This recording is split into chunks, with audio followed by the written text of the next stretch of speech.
Welcome to study 24 Udaipur.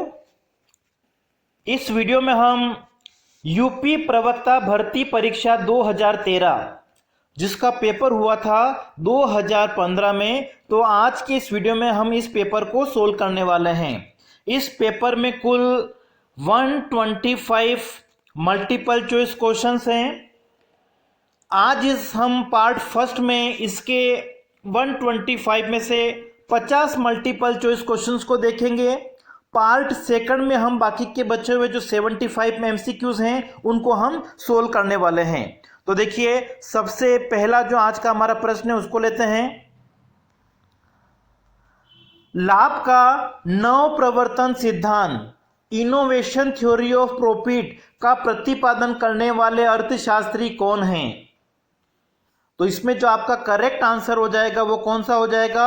Option A, Schumpeter. Schumpeter की जो theory थी प्रॉफिट की वो किससे संबंधित है? इनोवेशन। मतलब इनका क्या मानना था कि एक उद्यमी जो होता है वो अर्थव्यवस्था में नए नए नव प्रवर्तन करता है, नए नए इनोवेशन को अपनाता है और उस वजह से उसको क्या होता है? लाभ मिलता है। जब तक उन नव प्रवर्तनों की जानकारी, जैसे कि नए बाजार की खोज हो सकती है, नई वस्तु का बाजार में प्रचलन हो सकता है, इस तरीके के जो नव प्रवर्तन किए जाते हैं उद्यमी के द्वारा, उससे उसको क्या होता है? लाभ मिलता है। और जब तक इन नव परिवर्तनों की जानकारी दूसरे उद्यमी को नहीं होती है तब तक वो लाभ कमाता है। जब इनकी जानकारी दूसरे उद्यमी को हो जाती है तो वो भी उनको अपनाएंगे, जिससे उनमें प्रतिस्पर्धा बढ़ेगी और लाभ धीरे धीरे समाप्त हो जाएंगे। वापिस अर्थव्यवस्था में क्या होंगे? नव प्रवर्तन होंगे। तो एक उद्यमी का कार्य क्या होता है अर्थव्यवस्था में? नव परिवर्तनों को अपनाना, और उस वजह से उसको लाभ मिलता है।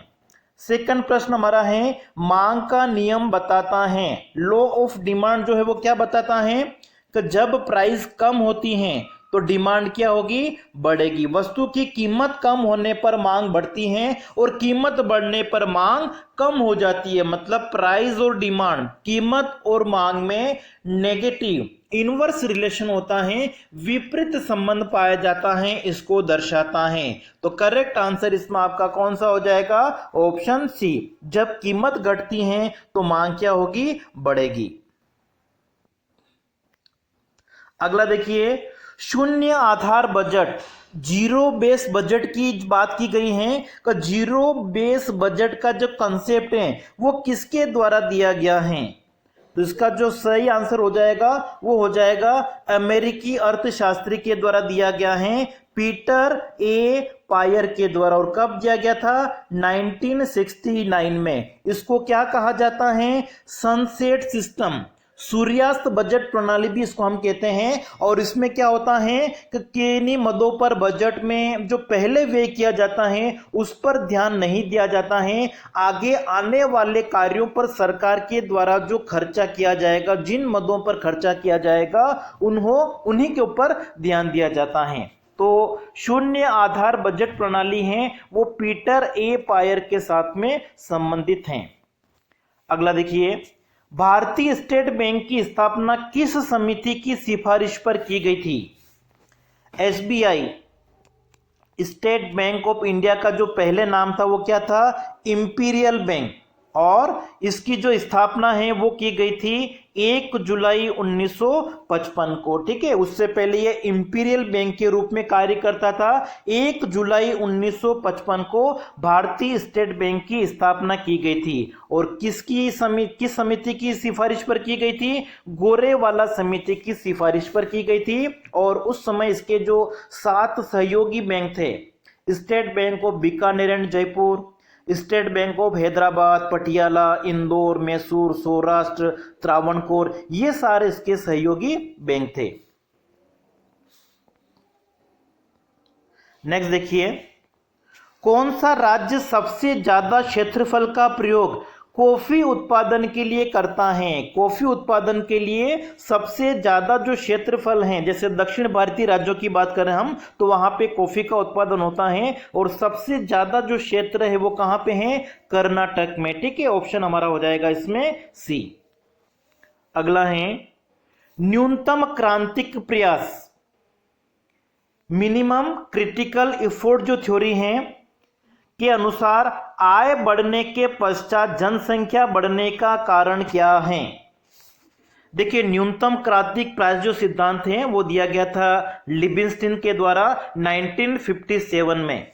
जो अल्प विकसित देश होते हैं, अंडर डेवलप कंट्री होते हैं, वहां पे क्या होता है, गरीबी का दुष्चक्र पाया जाता है। मतलब वहां की जनसंख्या अधिक होती है, जबकि जो कैपिटल फॉर्मेशन की रेट होती है, पूंजी निर्माण की जो दर होती है, वो एक तरह से निम्न होती हैं। तो ये जो गरीबी का दुष्चक्र पाया जाता है, उसके लिए क्या होता है, एक तरह से न्यूनतम आवश्यक परिवर्तन करना होता है। मतलब वहां पे एक न्यूनतम निवेश करके इस गरीबी के दुष्चक्र को दूर किया जा सकता है, ये लिबिंस्टन ने बताया था। तो न्यूनतम क्रांतिक प्रयास जो सिद्धांत है उसके अनुसार अगर हम देखें तो आय बढ़ने के पश्चात क्या होगा, जनसंख्या बढ़ने का जो कारण है वो क्या होता है, मृत्यु दर में कमी होना, स्वास्थ्य सुविधाओं का एक तरह से वहां पे विकास होने लगता है, जिससे मृत्यु दर में कमी आ जाती है और इस वजह से फिर जनसंख्या बढ़ती है।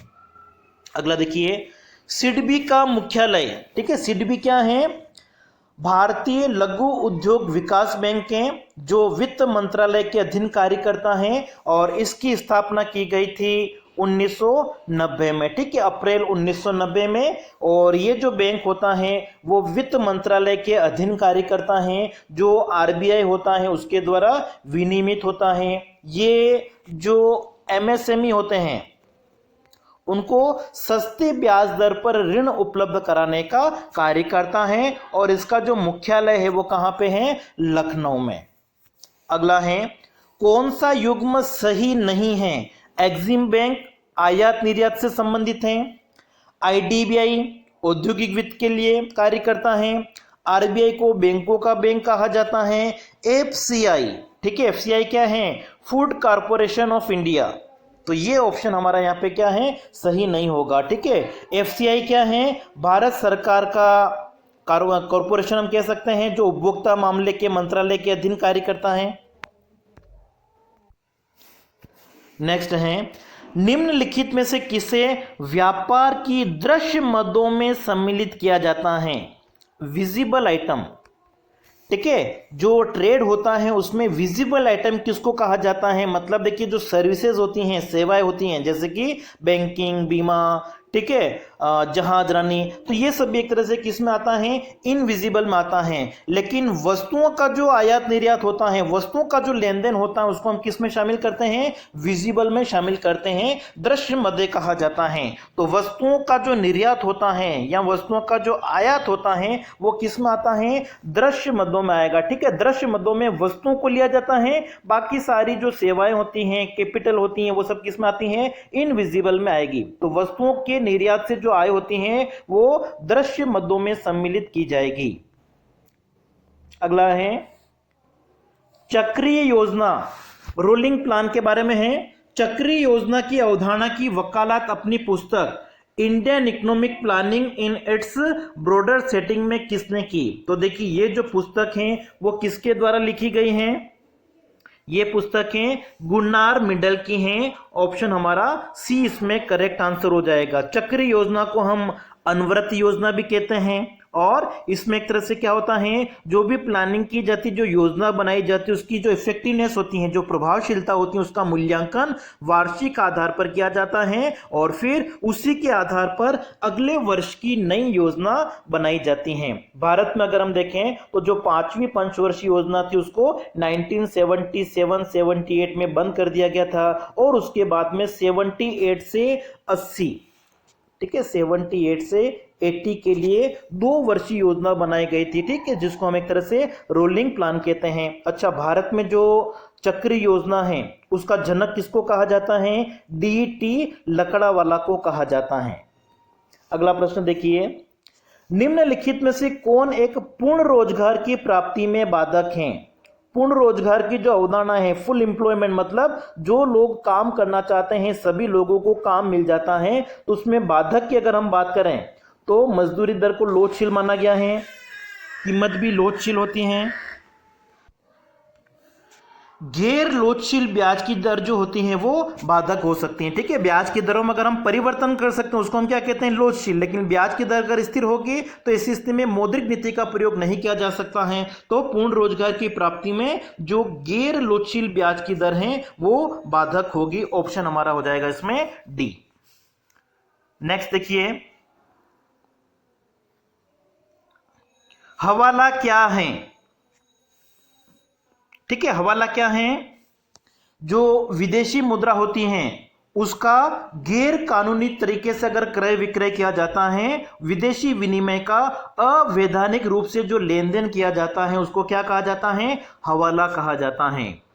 आर्थिक समृद्धि के साथ साथ राष्ट्रीय आय में सेवा क्षेत्र का जो योगदान होता है वो हमेशा क्या होगा, बढ़ता जाता है। ठीक है, तो ऑप्शन हमारा इसमें हो जाएगा बी। देखिए, जो अल्प विकसित राष्ट्र होते हैं वहां पे एक तरह से जो प्राथमिक क्रियाएं होती हैं, कृषि क्षेत्र का जो योगदान होता है आर्थिक विकास में, राष्ट्रीय आय में, वो ज्यादा होता है। लेकिन जैसे जैसे जो राष्ट्र हैं विकास करता जाता है तो उसमें कृषि क्षेत्र का जो योगदान होता है वो कम होता जाता है, और जो सर्विस सेक्टर होता है, सेवा क्षेत्र का जो योगदान होता है वो राष्ट्रीय आय में बढ़ता जाता है। इसलिए हमारा जो करेक्ट आंसर है वो क्या हो जाएगा, ऑप्शन हमारा बी। अगला देखिए, भारत में राष्ट्रीय आय का आकलन कौन करता है।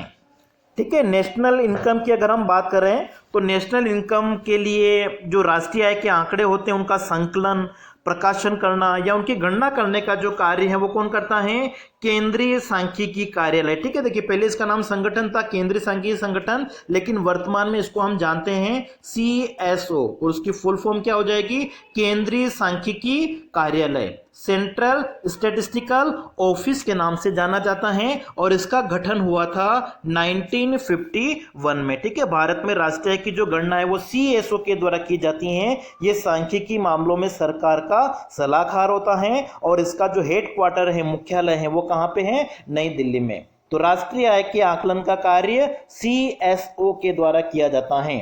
नेक्स्ट देखिए, करारोपण का निम्न में से किस पर अनुकूल प्रभाव पड़ेगा।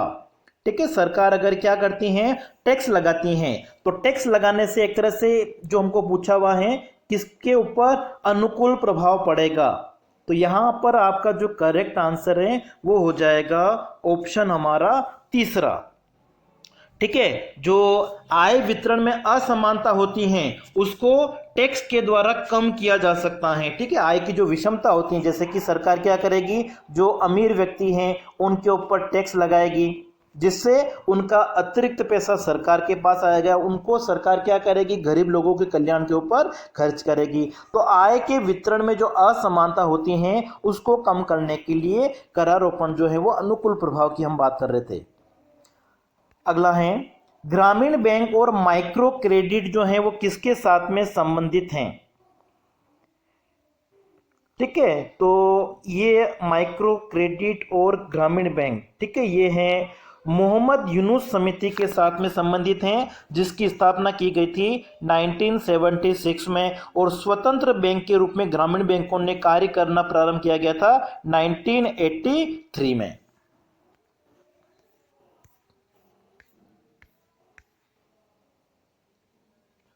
अगला देखिए, टोबिन टैक्स लगाया जाता है।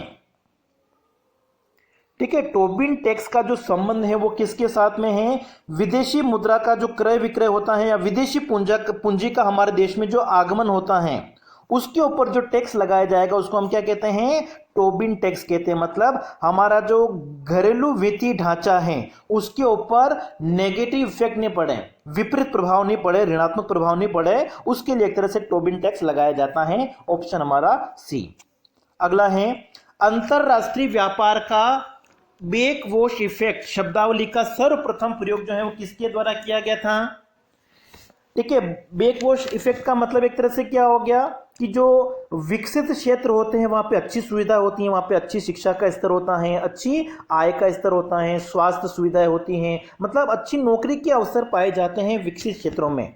और जो पिछड़े हुए क्षेत्र हैं वहां पे जो धन होता है, वहां की जो मानवीय पूंजी होती है, उनका हस्तांतरण एक तरह से कहां पे होता है, विकसित क्षेत्रों की ओर होता है। मतलब एक कोई देश अगर पिछड़ा हुआ है, लेकिन वहां पे अच्छी अगर मानवीय पूंजी है, पैसा है, तो उसका जो हस्तांतरण है वो कहां पे होता है? विकसित क्षेत्रों की ओर, मतलब जहां पे अच्छी सुविधाएं पाई जाती हैं। तो ऐसी स्थिति में क्या होता है, जो विकसित क्षेत्र होते हैं वो अपना अच्छा विकास कर लेते हैं, जबकि पिछड़े हुए क्षेत्र जो है वो पिछड़े हुए रह जाते हैं। तो ये जो अवधारणा है इसको हम क्या कहते हैं? बैक वॉश इफेक्ट कहते हैं। और ये जो अवधारणा है वो किसके साथ में संबंधित है? गुनार मिडल के साथ में संबंधित है। यह अवधारणा दी गई थी 1956-57 में।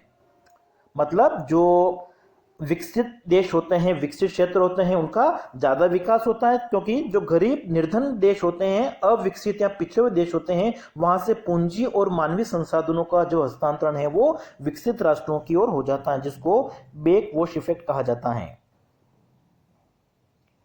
नेक्स्ट देखिए, तटस्था वक्र, इनडिफरेंस कर्व का जो कंसेप्ट है वो किसके द्वारा दिया गया था? इसको हम एक क्रमवाचक विचारधारा कहते हैं, ऑर्डिनल कंसेप्ट कहते हैं, यूटिलिटी को मेजर करने का, ठीक है, उपयोगिता को मापने का। और ये किसके साथ में संबंधित है? हिग्स और एलन के साथ में संबंधित है। तो यहां पे आपका आंसर हो जाएगा ऑप्शन ए, हिग्स। अगला है,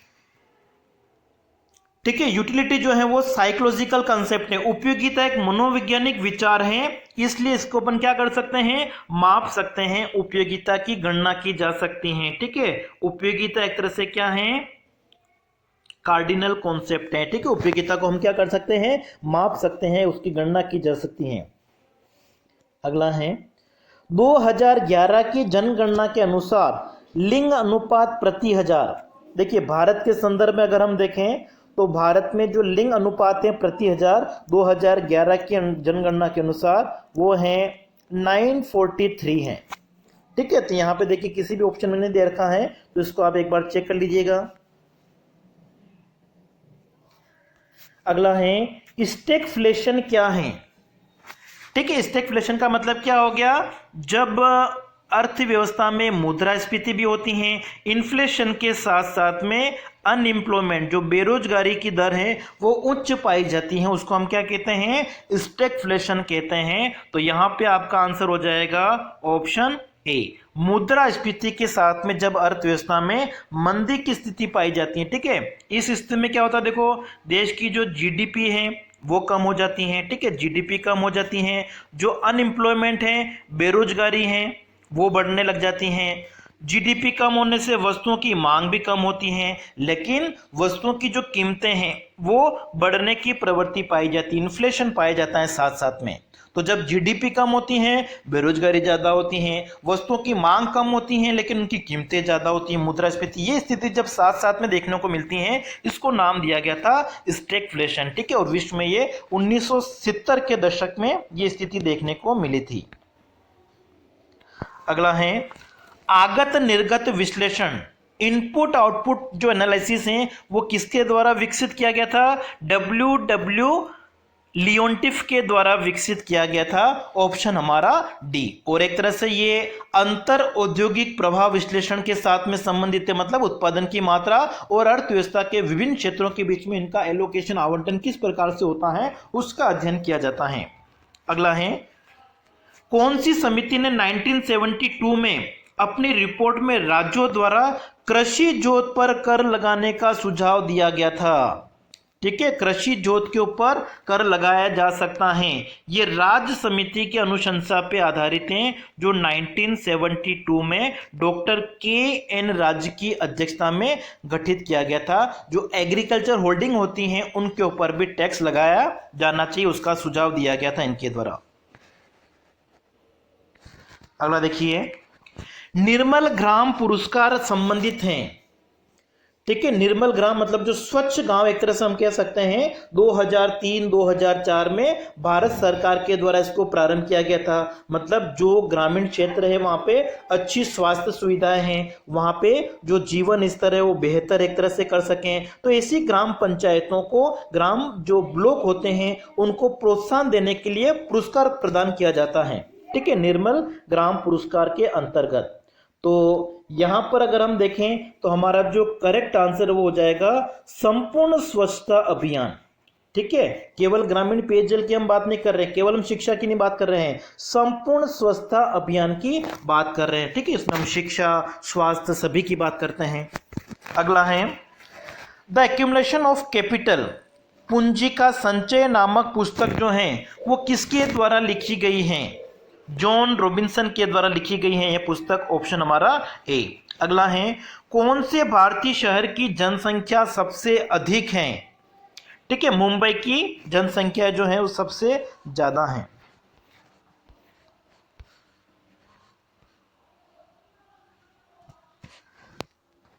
अगला है भारत का मुख्य खाद्यान्न, सबसे ज्यादा खाने जाने वाला खाद्य जो अनाज है वो कौन सा है? चावल है।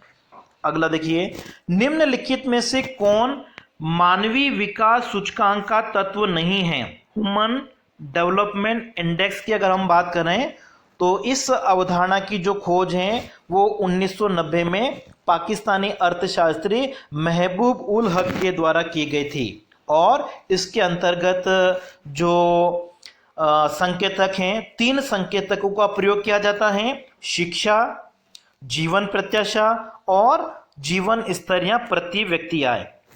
जो निर्धनता रेखा से नीचे लोगों की संख्या है ये मानवीय विकास सूचकांक का संकेतक नहीं है। अगला है ग्रेशम का नियम जो है वो किसके साथ में संबंधित है? ठीक है, ग्रेशम का जो नियम है वो क्या बताता है कि जो अर्थव्यवस्था में बेड मनी होती हैं, बुरी मुद्रा जो होती हैं वो अच्छी मुद्रा को चलन से बाहर कर देती हैं। ठीक है, बेड मनी क्या करती हैं? जो गुड मनी होती हैं उसको सर्कुलेशन से बाहर कर देती हैं। इसको हम कहते हैं ग्रेशम का नियम। ठीक है, ये सर थॉमस ग्रेशम जो ब्रिटेन में महारानी थी एलिजाबेथ, उनके आर्थिक सलाहकार थे और उनका जो सिद्धांत है उसी को हम क्या कहते हैं? ग्रेशम का नियम कहते हैं। बुरी मुद्रा अच्छी मुद्रा को चलन से बाहर कर देती हैं। तो ये मनी की सप्लाई के साथ में संबंधित हैं। अगला देखिए, सामाजिक द्वैत का सिद्धांत जो है किसके द्वारा प्रस्तुत किया गया? तो ये है J.H. बोके के द्वारा प्रस्तुत किया गया था। नेक्स्ट है भारत में वित्त आयोग, फाइनेंस कमीशन का जो गठन है वो किसके द्वारा किया जाता है? देखिए, सर्वप्रथम वित्त आयोग का जो गठन किया गया था भारत में वो किया गया था 1951 में और इसका जो गठन है वो किसके द्वारा किया जाता है? राष्ट्रपति के द्वारा। ठीक है, राष्ट्रपति इसका गठन करता है संविधान के अनुच्छेद 280 के तहत। और जो वित्त आयोग होता है वो क्या करता है? केंद्र और राज्यों के मध्य जो वित्त संबंध होता है, वित्तीय संबंध होता है, उसके बारे में ये बात करता है। तो करेक्ट आंसर इसमें आपका ऑप्शन ए, वित्त आयोग का जो गठन है वो राष्ट्रपति के द्वारा किया जाता है। अगला है निम्नलिखित में से कौन मौद्रिक नीति का अस्त्र नहीं है? मॉनेटरी पॉलिसी में ओपन मार्केट ऑपरेशन, खुले बाजार की क्रिया को लिया जाता है, बैंक दर, बैंक रेट को लिया जाता है, सेलेक्टिव क्रेडिट कंट्रोल, चयनात्मक साख नियंत्रण को लिया जाता है, सरकारी व्यय, गवर्नमेंट एक्सपेंडिचर जो होता है वो राजकोषीय नीति का भाग होता है, फिस्कल पॉलिसी का इंस्ट्रूमेंट हम कह सकते हैं। नेक्स्ट है प्रतिकूल भुगतान संतुलन, बैलेंस ऑफ पेमेंट जो है उसको ठीक करने के लिए निम्न उपाय में से कौन सा उपाय मौद्रिक नहीं है? ठीक है, प्रतिकूल भुगतान संतुलन, अगर बैलेंस ऑफ पेमेंट जो है किसी देश का अगर नेगेटिव है, प्रतिकूल है, तो उसको ठीक करने के लिए विभिन्न प्रकार के जो उपाय हैं वो अपनाए जाते हैं। तो अविस्फीति, इन्फ्लेशन, अवमूल्यन, डीवैल्यूएशन, एक्सचेंज, विनिमय, ये एक तरह से किसके अंतर्गत आएंगे? मौद्रिक उपाय में। आयातों के ऊपर जो प्रतिबंध लगाए जाते हैं वो मौद्रिक उपाय के अंतर्गत सम्मिलित नहीं किया जाएगा। नेक्स्ट है फर्म का मांग वक्र पूर्ण प्रतियोगिता के लिए। पूर्ण प्रतियोगिता में किसी वस्तु की कितनी भी मात्रा बेची जाए, कीमत क्या होती हैं? एक समान होती हैं, निश्चित होती हैं, और इसलिए जो मांग वक्र होता है वो एक्स अक्ष के समानांतर होता है, या जिसको हम कहते हैं पूर्णतया लोचदार, परफेक्टली इलास्टिक, या पैरेलल टू एक्स एक्सिस। तो करेक्ट आंसर इसमें आपका हो जाएगा ऑप्शन हमारा सी। अगला है विश्व पर्यावरण दिवस, वर्ल्ड इन्वायरमेंट डे जो है, विश्व पर्यावरण दिवस जो है वो कब मनाया जाता है? 5 जून को, ऑप्शन हमारा ए। अगला है समावेशी विकास, इंक्लूसिव डेवलपमेंट की बात करें कि अवधारणा का प्रयोग किस योजना में किया गया था। ठीक है, समावेशी विकास की जो अवधारणा है, उद्देश्य है, सर्वप्रथम रखा गया था यह उद्देश्य 11वीं पंचवर्षीय योजना में। ठीक है, 11th 5 ईयर प्लान में। समावेशी विकास का मतलब क्या हो गया? समाज के हर वर्ग को ध्यान में रखते हुए विकास करना, समाज के सभी वर्गों के लोगों का विकास हो सके, जो विकास किया जा रहा है अर्थव्यवस्था में उसका लाभ सभी लोगों को मिल सके, सभी लोगों को समान अवसर मिल सके। मतलब समावेशी विकास के अंतर्गत हम सामाजिक, आर्थिक, राजनीतिक, सांस्कृतिक सभी प्रकार के विकास को शामिल करते हैं। गरीबी को दूर करना, आय का समान वितरण हो, रोजगार का सृजन हो, पर्यावरण का भी साथ साथ में संरक्षण हो, कृषि का भी विकास हो, इन सभी बातों को ध्यान में रख के जो विकास किया जाता है उसको हम क्या कहते हैं? समावेशी विकास कहते हैं। अगला है विश्व व्यापार संगठन WTO की जो स्थापना है वो कब हुई थी? 1995 में। और इससे पहले जो इसका नाम था वो क्या था? गेट।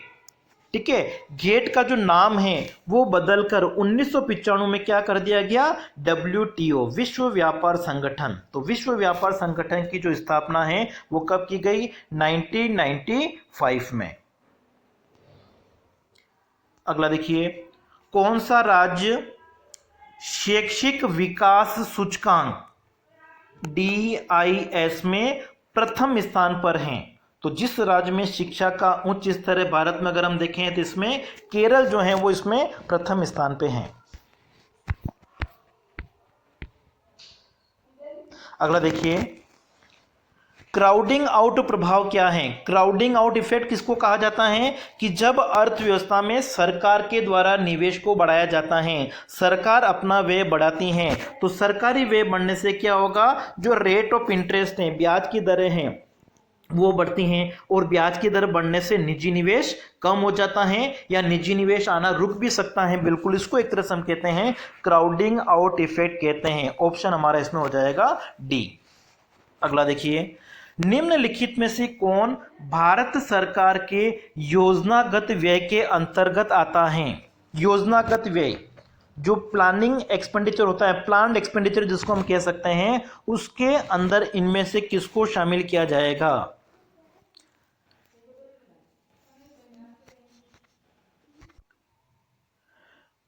तो देखिए, इसमें थोड़ा मिस्टेक लग रहा है कि भारत सरकार की योजना के व्यय के अंतर्गत नहीं आता है, ऐसा पूछना चाहिए था। ठीक है, तो इसका आंसर आपका हो जाएगा ब्याज भुगतान। देखिए, बाकी जैसे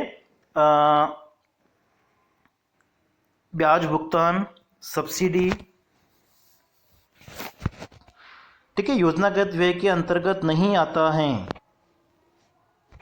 एक मिनट, सॉरी, योजनागत व्यय के अंतर्गत आता है ऐसा पूछा हुआ। ठीक है, इसलिए हमारा आंसर कौन सा हो जाएगा? Option D. अवस्थापना के विकास पर जो व्यय किया जाता है वो योजनागत का पार्ट होगा। बाकी ये सारे जो हैं सब्सिडी, ब्याज भुगतान, प्रतिरक्षा व्यय, ये सब किसके अंतर्गत आएंगे? गैर योजनागत व्यय के अंतर्गत आएंगे।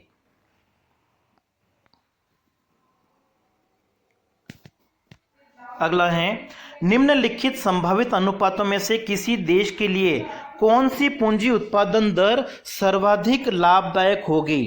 ठीक है, पूंजी उत्पादन जो कैपिटल आउटपुट रेशियो होता है, ठीक है, वो सबसे अच्छा जो है वो कितना है? भारत के संदर्भ में अगर हम देखें तो कितना है? ये 4% है। ठीक है, तो 4:1 हम कह सकते हैं ये श्रेष्ठ होगा। ठीक है, जो पूंजी उत्पाद अनुपात है वो क्या बताता है कि एक इकाई उत्पादन करने के लिए पूंजी की कितनी आवश्यकता होगी।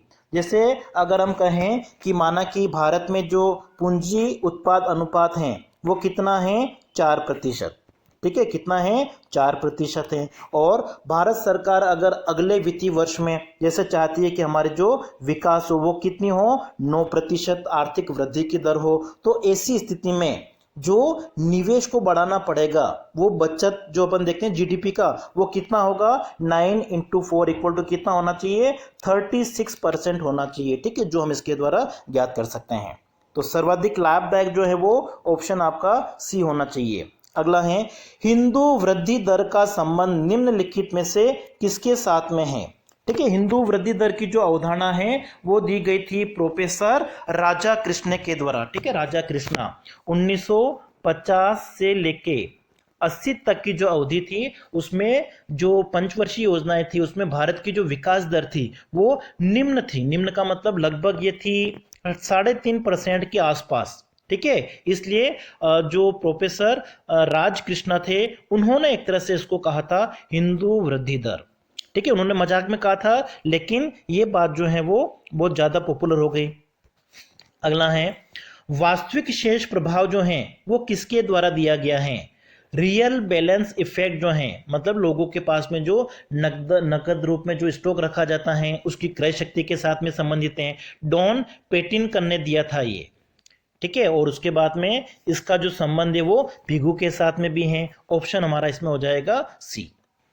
अगला है, जब किसी की मुद्रा का अवमूल्यन किया जाता है, ठीक है, डीवैल्यूएशन, सॉरी अवमूल्यन मतलब हो गया आपका, हाँ, डीवैल्यूएशन किया जाता है, तो इससे क्या होगा? जैसे हमारे भारत की मुद्रा का अगर अवमूल्यन किया जाता है का $1 का मूल्य कितना है? माना कि 80 रुपए है। अब भारत सरकार के द्वारा अगर इसका अवमूल्यन कर दिया जाए, मतलब $1 का मूल्य क्या कर दिया जाए? 90 कर दिया जाए। इसका मतलब पहले हम $1 में 80 रुपए की वस्तुएं दूसरे देश वाले को देते थे, लेकिन अब हम $1 में 90 रुपए की वस्तु दे रहे हैं, मतलब ज्यादा दे रहे हैं। इससे हमारे क्या होंगे? जो निर्यात हैं वो तो सस्ते हो जाएंगे और आयात हमारे क्या हो जाएंगे? महंगे हो जाएंगे। तो करेक्ट आंसर इसमें हमारा ऑप्शन बी। अगला देखिए, उपभोक्ता का संतुलन कब होगा? कंज्यूमर जो है इक्विलिब्रियम की कंडीशन में कब होगा? दोनों वस्तुओं की सीमांत उपयोगिता का अनुपात दोनों वस्तुओं की कीमतों के अनुपात के बराबर होना चाहिए। अगला है, स्थानापन्न वस्तुओं के लिए मांग की आड़ी लोच, जो सब्स्टिट्यूट गुड्स होते हैं उनके लिए क्रॉस इलास्टिसिटी ऑफ डिमांड क्या होगी? एक की जगह हम दूसरी वस्तु का प्रयोग कर सकते हैं, तो इस स्थिति में जो क्रॉस इलास्टिसिटी है वो क्या होगी? पॉजिटिव होगी, धनात्मक होगी, क्योंकि स्थानापन्न वस्तु है, एक वस्तु की जगह हम दूसरी वस्तु का प्रयोग कर सकते हैं। अगला है, भारतीय रिजर्व बैंक की स्थापना कब हुई थी? बिल्कुल सिंपल सा प्रश्न है। भारतीय रिजर्व बैंक की जो स्थापना है वो हुई थी 1 अप्रैल 1935 को। ठीक है, 1 अप्रैल 1935 को हुई थी। डी ऑप्शन इसमें हमारा करेक्ट होगा। और वर्तमान में जो आरबीआई है उसके गवर्नर कौन है? शक्तिकांत दास। अगला है, आज हम लास्ट प्रश्न देखेंगे इसको, बाकी के जो 75 मल्टीपल चॉइस क्वेश्चन बचेंगे उसको हम अगले वीडियो में देखेंगे। नीली क्रांति जो है वो किसके साथ में संबंधित है? ठीक है, नीली क्रांति का जो संबंध है वो है मत्स्य पालन के साथ में संबंधित है, जिसको हम कहते हैं एक्वा कल्चर कहते हैं। ठीक है, इसके अंतर्गत जो मछुआरे हैं, मत्स्य उत्पादन करने वाले जो किसान होते हैं, उनकी आर्थिक समृद्धि के साथ में संबंधित है। ठीक है, चाहे वो अंतर क्षेत्रीय हो या समुद्री हो, दोनों में जो मत्स्य उत्पादन होता है उसको या मत्स्य उत्पादकता जो होती है उसको बढ़ाने के लिए एक तरह से प्रारंभ की गई थी ये 1980 के दशक में। ठीक है, 1985 से 90 के बीच में जो प्रयास किए गए थे उसको हम कहते हैं नीली क्रांति।